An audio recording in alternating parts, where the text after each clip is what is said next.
വനിതാ പ്രീമിയർ ലീഗിൽ ക്രിക്കറ്റ് ആരാധകർക്ക് പ്രത്യേകിച്ച് മലയാളികൾക്ക് ആവേശം പകർന്ന പേര് ആശാ ശോഭന.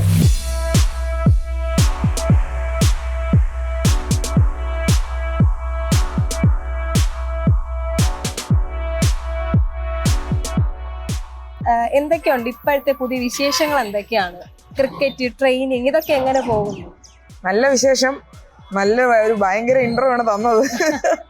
നല്ല വിശേഷം, നന്നായിട്ട് പോകുന്നുണ്ട്. ഇപ്പൊ ഒരു നമ്മുടെ കേരളത്തിന്റെ ഒരു പോണ്ടിച്ചേരിയിലെ ഒരു ടൂർണമെന്റ് കേരളം ജയിക്കാൻ പറ്റി. അത് കഴിഞ്ഞിപ്പോ വന്നേ ഉള്ളൂ. പിന്നെ ട്രെയിനിങ് ഒക്കെ നന്നായിട്ട് പോകണം. സാൻഡി ചേട്ടൻ്റെ കൂടെ നല്ല ട്രെയിനിങ്, പിന്നെ ആരൻസന്റെ കൂടെ കോച്ചിങ്ങും എല്ലാം നന്നായിട്ട് പോകുന്നുണ്ട്. ഹെക്ടിക് ആണോ ട്രെയിനിങ്ങും സംഭവങ്ങളൊക്കെ? ഇപ്പോ കഴിഞ്ഞ ഒരു 3-4 മാസം കുറച്ച് ഹെക്ടിക് ആയിരുന്നു, കാരണം ഓഫ് സീസൺ ആയിരുന്നു. അപ്പൊ അതിനനുസരിച്ച് കുറച്ച് എക്സ്ട്രാ എഫേർട്ട് എല്ലാ കാര്യങ്ങളിലും ഇടേണ്ടി വന്നു. അപ്പൊ അത് ഒരു 3-4 മാസം ഹെക്ടിക് ആയിരുന്നു. അതിനുശേഷം പിന്നെ ഇപ്പോൾ സീസണിലോട്ട് വരുന്നപ്പോൾ വർക്കൗട്ട് ലോഡ് കുറച്ചിട്ടുണ്ട്. വീട്ടിലൊക്കെ ആകുമ്പോഴത്തേക്കും ഈ എന്താ പറയാ ട്രെയിനിങ്ങിന് പോകാനും ജിമ്മിൽ പോകാനൊക്കെ മടിയുണ്ടോ? അതോ ട്രെയിനിങ് ജിമ്മിൽ പോകാനൊന്നും ഇതുവരെ അങ്ങനെ മടി ഉണ്ടായിട്ടില്ല. ഞാൻ അതിന്റെ കറക്റ്റ് ടൈമിനനുസരിച്ച് തന്നെ പോകാറുണ്ട്. ഇപ്പൊ ഫസ്റ്റ് ക്രിക്കറ്റിലോട്ട് കേറുന്ന സമയം ഉണ്ടല്ലോ, അത് ഓർമ്മയുണ്ടോ? ഇപ്പോഴത്തെ കാലത്ത് ഇപ്പം നിന്നുകൊണ്ടത് ആലോചിക്കുമ്പോ തുടക്കം ആ ക്രിക്കറ്റിലേക്ക് വന്ന സമയത്തെ കുറിച്ച് എന്താണ് തോന്നുന്നത്? ക്രിക്കറ്റിലേക്ക് വന്നത് ഞാൻ ചെറുപ്പം മുതലേ എനിക്ക് നമ്മള് വീട്ടിലും പറമ്പിലൊക്കെ ക്രിക്കറ്റ് കളിച്ചാണ് ഞാൻ വന്നത്. ഭയങ്കര എന്താ പറയുന്ന ഭയങ്കര പാഷനായിരുന്നു. ഒരുപാട് ക്രിക്കറ്റ് മാച്ചസ് കാണുമായിരുന്നു. ഇപ്പൊ എന്റെ ചേട്ടൻ്റെ കൂടെ എപ്പോഴും പുറത്തെ ക്രിക്കറ്റ് കളി തന്നെയാണ്. മടൽ ബാറ്റ്, പേപ്പർ ബോൾ, അങ്ങനെയാണ് ക്രിക്കറ്റിനോടുള്ള ഒരു സ്നേഹം വന്നത്. പിന്നെ അവിടെ നിന്ന് എൻ്റെ സ്കൂളിൽ ഞാൻ ഇന്റർ സ്കൂൾ മാച്ചസ് ഉണ്ടായിരുന്നു. കോട്ടൺ ഹിൽ സ്കൂളിലാണ് ഞാൻ പഠിച്ചത്. അപ്പൊ അവിടെ നിന്നാണ് ആദ്യമായിട്ട് വരുന്നത്. അപ്പൊ അവിടെ നിന്ന് സെൻട്രൽ സ്റ്റേഡിയത്ത് ട്രിവാൻഡ്രം ടീമിന്റെ സെലക്ഷൻ ഉണ്ടെന്ന് അറിയുന്നു. അവിടെ പോകുന്നു. വളരെ യാദൃശ്ചികമായിട്ടാണ് പോകുന്നത്. ടീച്ചറിന്റെ പുറകെ നടന്ന് ടീച്ചർ എപ്പോഴാണ് ക്രിക്കറ്റ് സെലക്ഷൻ എന്നൊക്കെ ചോദിച്ചു. തങ്കമണി ടീച്ചർ, എൻ്റെ P T teacher, for ever grateful. അപ്പൊ ടീച്ചറിനോട് ചോദിച്ചു ടീച്ചർ പറഞ്ഞു ഒരു ദിവസം ഇങ്ങനെ സെലക്ഷൻ ഉണ്ടെന്ന്. അപ്പൊ വീട്ടിൽ പോലും പറയാതെയാണ് പോയത്. ആ നിമിഷം ആലോചിക്കുമ്പോൾ അതിന്റെ ഒരു ലൈഫിന്റെ ഒരു ടേണിംഗ് പോയിന്റ് ആണ്. അതൊരു വല്ലാത്തൊരു ഡിസിഷനാണ് ഞാൻ എടുത്തത്. ഭയങ്കര ഇപ്പൊ എല്ലാം അത് കറക്റ്റ് ഡിസിഷൻ ആയിട്ട് തോന്നുന്നു. അന്നൊക്കെ സപ്പോർട്ടീവ് ആയിരുന്നു പാരന്റ്സ് ആയാലും ടീച്ചേഴ്സ് ആയാലും ഒക്കെ? എല്ലാവരും ആക്ച്വലി നല്ല സപ്പോർട്ടീവ് ആയിരുന്നു. ആദ്യം അറിയാലോ, നമ്മുടെ ഒരു സാമ്പത്തിക നിലയൊക്കെ അനുസരിച്ച് പപ്പയ്ക്കും അമ്മയ്ക്കൊക്കെ ചെറിയൊരു പേടിയുണ്ടായിരുന്നു. കാരണം ക്രിക്കറ്റ് അന്നും ഇന്നും എന്നും കുറച്ച് എക്സ്പെൻസീവ് ഗെയിം തന്നെയാണ്. സാധനങ്ങളാണെങ്കിലും എന്താണെങ്കിലും അതിൻ്റെതായ ബുദ്ധിമുട്ടുണ്ടായെന്നുള്ളൂ. അല്ലാതെ വീട്ടുകാർ ഒരിക്കലും സപ്പോർട്ട് ചെയ്യാതിരുന്നിട്ടില്ല. അവരെ പറ്റുന്ന എല്ലാ കാര്യങ്ങളും അവർ ചെയ്തിട്ടുണ്ട്. ഇപ്പോൾ 2023 വനിതാ പ്രീമിയർ ലീഗ് ഒക്കെ ആരംഭിക്കുന്നത്. അപ്പോൾ ആശ എന്ന വ്യക്തിയെ ഒരു ഇന്ത്യൻ താരമായിട്ട് മാറ്റുന്നതിൽ WPL എത്രത്തോളം പങ്ക് വഹിച്ചിട്ടുണ്ടെന്നാണ് തോന്നുന്നത്? WPL ആണ് എല്ലാ പങ്കും വഹിച്ചത്. കാരണം WPL ഇല്ലാന്നെങ്കിലും നമുക്ക് ഇപ്പൊ ഞാനും മാത്രമല്ല, സജനയാണെങ്കിലും മിനിമണിയാണെങ്കിലും അത്ര വിസിബിലിറ്റി കിട്ടൂല നമുക്ക്. WPL കൊണ്ട് അവരുടെ ഒരു സ്കൗട്ടിങ് സിസ്റ്റം നമ്മളെയൊക്കെ കണ്ടുകൊണ്ട് മാത്രമാണ് നമ്മളൊക്കെ ഒരു ഇന്റർനാഷണൽ ലെവലിൽ എത്താൻ പറ്റിയത്. അപ്പൊ നമ്മള് എല്ലാ വർഷവും ഡൊമസ്റ്റിക്കിൽ നമ്മൾ പെർഫോം ചെയ്യും. പക്ഷെ ആർക്കും നമ്മളെ അറിഞ്ഞുകൂടാ. ആൾക്കാര് നമ്മൾ ഒരു വിസിബിലിറ്റി ലൈവ് കണ്ടാലല്ലേ നമ്മൾ അറിയാവുള്ളൂ. അപ്പൊ ആ WPL തന്നെയാണ് എന്റെ ലൈഫ് മാറ്റി തിരിച്ചത്. അപ്പൊ അതിൽ ഭയങ്കര ഗ്രേറ്റ്ഫുൾ ആയിട്ട് തോന്നുന്നുണ്ടോ? പിന്നെ ഫോർ എവർ ഗ്രേറ്റ്ഫുൾ. അത് എന്നെ ആദ്യമായിട്ട് കളിച്ച എൻ്റെ ടീം RCBയിലെ scout, coaches, management, players, captain എല്ലാവരോടും അവരെന്നെ ഫസ്റ്റ് ടൈം എന്നെ സെലക്ട് ചെയ്ത് ഭയങ്കര ഗ്രേറ്റ്ഫുൾ ആണ്. ആ കോച്ചിനെ കുറിച്ച് പറഞ്ഞപ്പോഴാണ് ഞാൻ പലയിടത്തും വായിച്ചിട്ടുണ്ട്. അപ്പം RCBയിലായിരുന്ന സമയത്ത് പിന്നീട് UP വാരിയേഴ്സിലോട്ട് പോകുമ്പോഴും ആ കോച്ചിങ് കിട്ടി. അപ്പൊ കോച്ചിനെ കുറിച്ച് ഒന്ന് സംസാരിക്കാമോ? അയ്യോ, കോച്ച് നമ്മുടെ മലോലൻ രംഗരാജൻ സാറാണ്.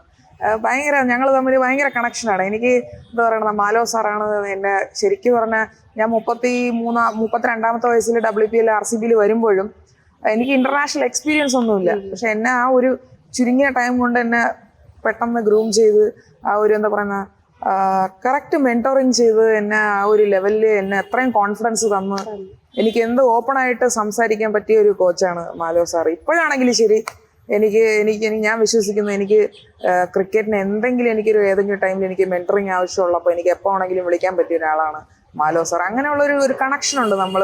പിന്നെ RCBയുടെ നമ്മുടെ മാനേജ്മെന്റ് ഹയർ ലെവലിലോട്ട് വരുമ്പോൾ നമ്മുടെ മലയാളി തന്നെ രാജേഷ് മേനോൻ സാറ്, അവരൊക്കെ എന്നെ സപ്പോർട്ട് ചെയ്തത് ഭയങ്കര എന്താ പറയുന്നത്, നമ്മൾ RCB ഒരു ഫാമിലി പോലെയായിരുന്നു. ഇപ്പൊ UP വാറിയേഴ്സിൽ വരുവാണെങ്കിലും ഒരു മലയാളി തന്നെയാണ് കോച്ച്, അഭിഷേക് നായർ സാറും ഭയങ്കര സപ്പോർട്ടീവാണ്. ഭയങ്കര എന്താ പറയാ, അദ്ദേഹത്തിന്റെ ബ്രെയിൻ എന്ന് പറഞ്ഞാൽ ഞാനിങ്ങനെ സംസാരിച്ചുകൊണ്ടിരിക്കുമ്പോൾ എന്തെനിക്ക് ഗ്രാസ്പ് ചെയ്യാൻ പറ്റും. അദ്ദേഹത്തോടെ നല്ല ടച്ചിലാണ് ഞാൻ. എന്തെങ്കിലും ആവശ്യം എൻ്റെ ട്രെയിനിങ്ങിൻ്റെ എല്ലാ കാര്യങ്ങളും അദ്ദേഹത്തെ അപ്ഡേറ്റ് ചെയ്യാറുണ്ട്.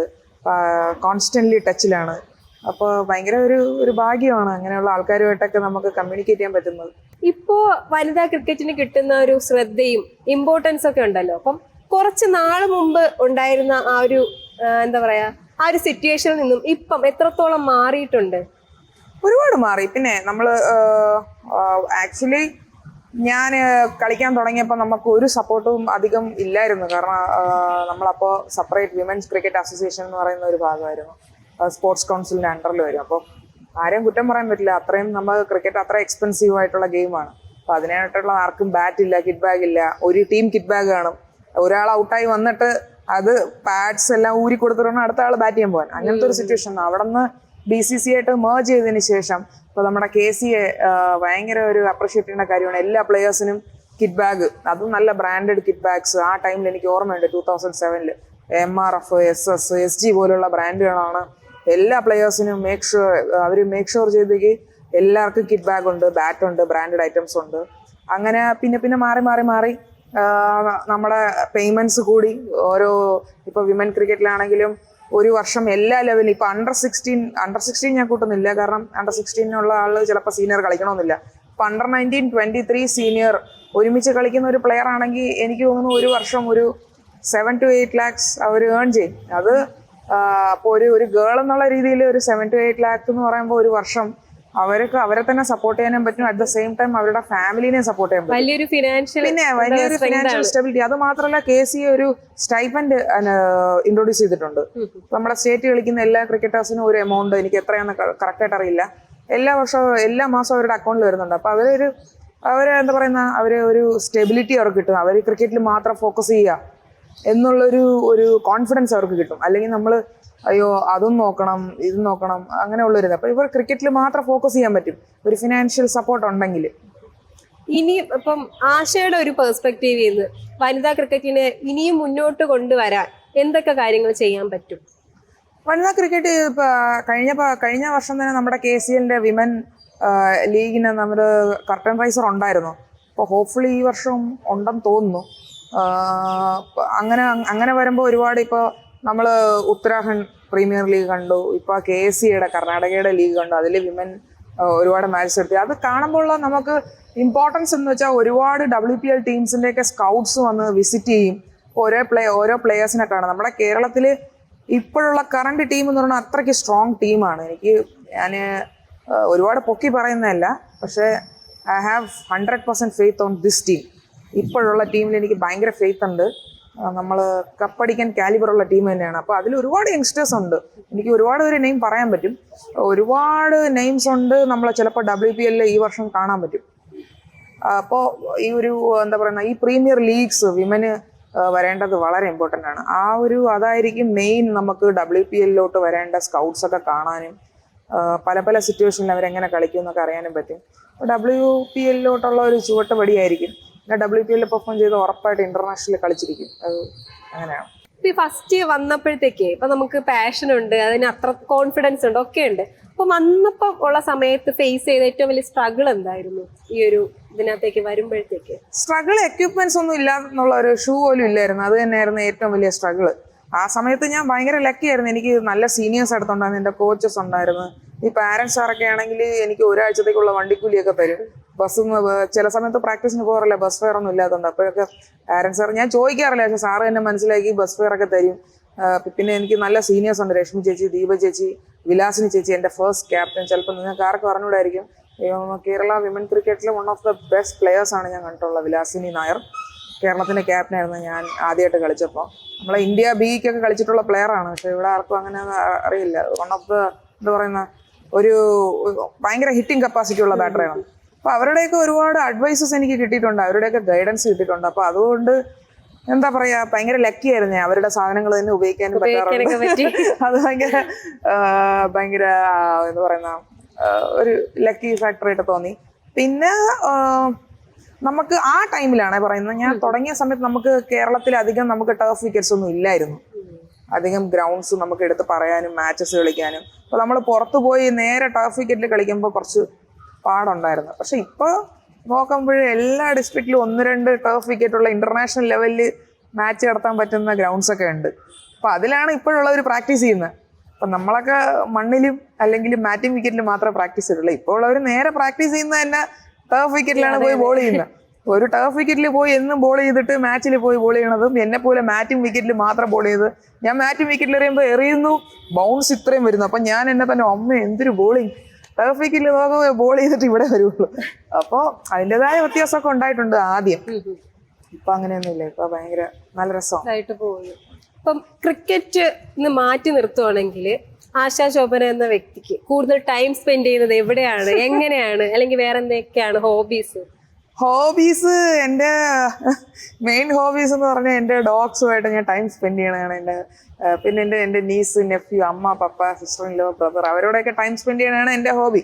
പിന്നെ എൻ്റെ സീനിയർ പ്ലേയേഴ്സ് ഉണ്ട്, രശ്മി ചേച്ചി, ദീപ ചേച്ചി, അവർ ഇവിടെ തന്നെ ഉണ്ട് ട്രിവാൻഡ്രം. അപ്പോൾ അവരുമായിട്ടൊക്കെ ടൈം സ്പെൻഡ് ചെയ്യും. അതൊക്കെ തന്നെയാണ് എൻ്റെ ഹോബി. പിന്നെ കുറച്ച് പെൻസിൽ ഡ്രോയിങ്, നന്നായിട്ടെന്ന് പറയാൻ പറ്റില്ല, കുറച്ചൊക്കെ വരയ്ക്കും. പിന്നെ മ്യൂസിക് ഭയങ്കര ഇതാണ്, ഇഷ്ടമുള്ള ആള് കുറെ ഉണ്ട്. ഞാൻ കൂടുതൽ 80s റോക്ക് മ്യൂസിക് ആണ്, റോഡ് സ്റ്റുവാർട്ട് ഭയങ്കര ഇഷ്ടമാണ്. അപ്പൊ 80s മ്യൂസിക്കാണ് എന്റെ മ്യൂസിക്. അപ്പൊ പിന്നെ ഭയങ്കര ഇഷ്ടമാണ്, എൻജോയുടെ ഭയങ്കര ഇഷ്ടമാണ്. ആ ടൈമിലുള്ള പാട്ടുകളാണ് ഏറ്റവും കൂടുതൽ ഇഷ്ടം. അപ്പൊ അതൊക്കെ ഒരുപാട് കേൾക്കാറുണ്ട്. ആ ടൈമിലുള്ള തന്നെ ഹിന്ദി പാട്ടുകളും മലയാളം പാട്ടുകളൊക്കെയാണ് എൻ്റെ ഇപ്പോഴും ഫേവറേറ്റ്സ്. അങ്ങനെ തന്നെയാണ്. പിന്നെ മൂവി ഫ്രീക്കാണ്, ഷോസ് ഒക്കെ ഒരുപാട് കാണും. ടൈം കിട്ടുമ്പോഴൊക്കെ ഷോസ് കാണും. വേറെ ഏതൊക്കെ സ്പോർട്സിലാണ് താല്പര്യമുള്ളത് ക്രിക്കറ്റ് അല്ലാണ്ട്? ഫുട്ബോൾ ഒരുപാട് വാച്ച് ചെയ്യും, UFC കാണും, മിക്സഡ് മാർഷൽ ആർട്സ് കാണും. പിന്നെ എല്ലാ സ്പോർട്സും കുറച്ചൊക്കെ. ഇപ്പോ നമ്മള് വനിതാ ക്രിക്കറ്റിനെ കുറിച്ചൊക്കെ ഒത്തിരി സംസാരിച്ചു. അപ്പൊ ഇപ്പോഴും വനിതാ ക്രിക്കറ്റിനോടുള്ള സമൂഹത്തിന്റെ കാഴ്ചപ്പാട് മാറേണ്ടതുണ്ടോ? ഉണ്ടെങ്കിൽ അതെങ്ങനെയാണ്? അങ്ങനെ മാറേണ്ടതുണ്ട് എന്ന് എനിക്ക് അഭിപ്രായമില്ല. പക്ഷെ ഒരുപാട് മാറിയിട്ടുണ്ട്.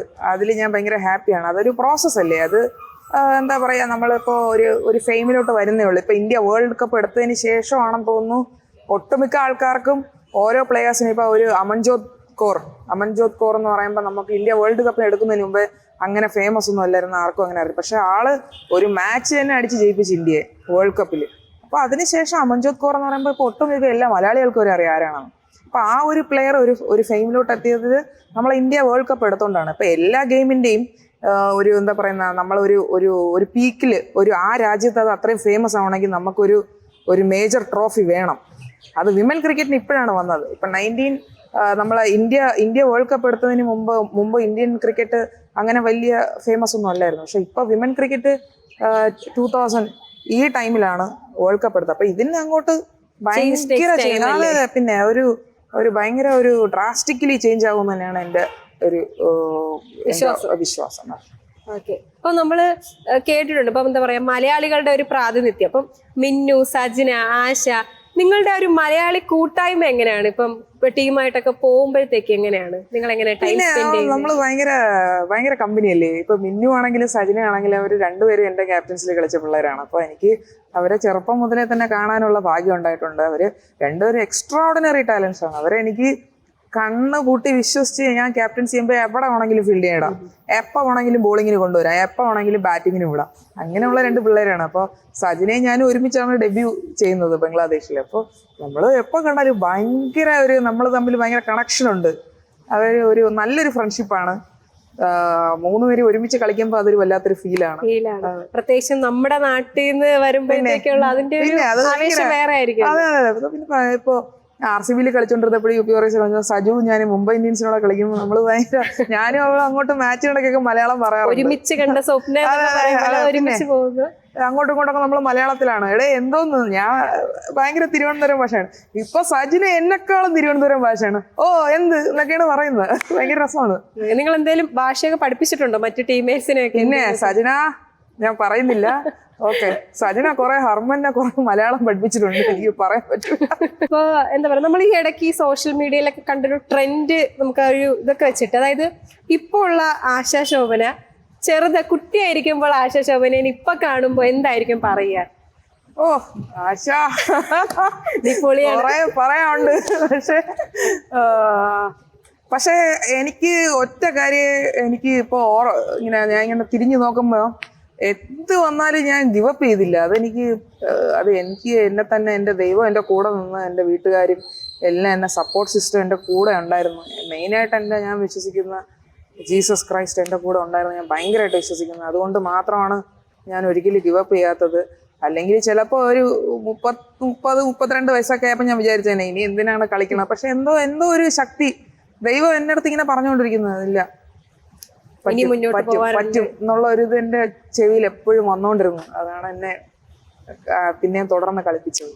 അപ്പൊ ഒരിക്കലും ഗീവപ്പ് ചെയ്യരുത് എന്ന് തന്നെ ആയിരിക്കും പറയാ. പിന്നെ എന്ത് വന്നാലും ഗിവപ്പ് ചെയ്തരുത്. ദൈവം ഒരു സ്വപ്നം നമുക്ക് തന്നിട്ടുണ്ടെങ്കിൽ അതെങ്ങനെ നിവർത്തിക്കാമെന്ന് ദൈവത്തിന് അറിയാം. ജസ്റ്റ് 100% ഫെയ്ത്ത് ആണ് വേണ്ടത്. നമ്മൾ അങ്ങനെ വിശ്വസിക്കുന്നെങ്കിൽ 100% ഫെയ്ത്തും ഹാർഡ് വർക്കും അതുണ്ടെങ്കിൽ എന്തായാലും നമുക്ക് പറ്റണം. അപ്പൊ ഇനി ക്രിക്കറ്റിലേക്ക് വരാൻ നിൽക്കുന്ന പെൺകുട്ടികളോട് എന്താണ് ഇപ്പം ഈ വരുന്ന ഇനിയുള്ള ജനറേഷനോട് ആശാ ശോഭനയ്ക്ക് എന്താണ് പറയാനുള്ളത്? നമ്മൾ ക്രിക്കറ്റിനെ സ്നേഹിക്കുക. നമ്മൾ എന്താ പറയുന്നത്, നമ്മൾ ആദ്യമായിട്ടൊരു ബാറ്റ് എടുക്കുമ്പോൾ ഒരു മടൽ ബാറ്റാണ് ഞാൻ എടുത്തത്. മടൽ ബാറ്റ് എടുത്തപ്പോൾ എൻ്റെ കൺമുന്നിൽ ഒരു എന്താ പറയുന്ന ഒരുപാട് WPL കളിക്കണമെന്ന്, ഇന്ത്യ കളിക്കണമെന്ന് അങ്ങനെയൊന്നും ഇല്ലായിരുന്നു. അതൊരു ക്രിക്കറ്റിനോടുള്ള ഒരു ഇഷ്ടം കൊണ്ടാണ്. നിങ്ങൾ ക്രിക്കറ്റ് സ്റ്റാർട്ട് ചെയ്യണത് മെയിനായിട്ട് നിങ്ങളുടെ റീസൺ ക്രിക്കറ്റിനോടുള്ള ലവ് ആൻഡ് പാഷൻ തന്നെ ആയിരിക്കണം, വേറൊന്നും ആയിരിക്കരുത്. പിന്നെ പോകെ നിങ്ങൾക്ക് അറിയാൻ പറ്റും, നിങ്ങൾക്ക് കളിക്കണമെന്നുള്ളൊരു പാഷൻ ഓട്ടോമാറ്റിക്കായിട്ട് വരും. അപ്പോഴും നിങ്ങൾ എയിം വെക്കുക. ആ എയിം ഒരു പ്രാവശ്യം വെച്ച് കഴിഞ്ഞാൽ അതിൽ ടുവേർഡ്സ് വർക്ക് ചെയ്യണം. അതിലൊരു കോംപ്രമൈസ് ഇല്ല. ഒരു പ്രാവശ്യം നിങ്ങൾ സീരിയസ് ആയിട്ട് ക്രിക്കറ്റ് എടുത്തു കഴിഞ്ഞാൽ പിന്നെ നിങ്ങളുടെ ലൈഫിൽ വേറെ ഒരു ടേണിംഗ് ബാക്ക് ഉണ്ടാവരുത്. 100% കമ്മിറ്റ് ചെയ്യുക, അതിൽ തന്നെ ഫോക്കസ് ചെയ്യുക, അതിന് വേണ്ട എല്ലാ കാര്യങ്ങളും ചെയ്യുക. എന്തായാലും so happy and all the best for your future. Thank you so much. Shobhana ഓൺലൈനിലൂടെ സഹകരിച്ചതിന് വളരെയധികം നന്ദി. Thank you so much.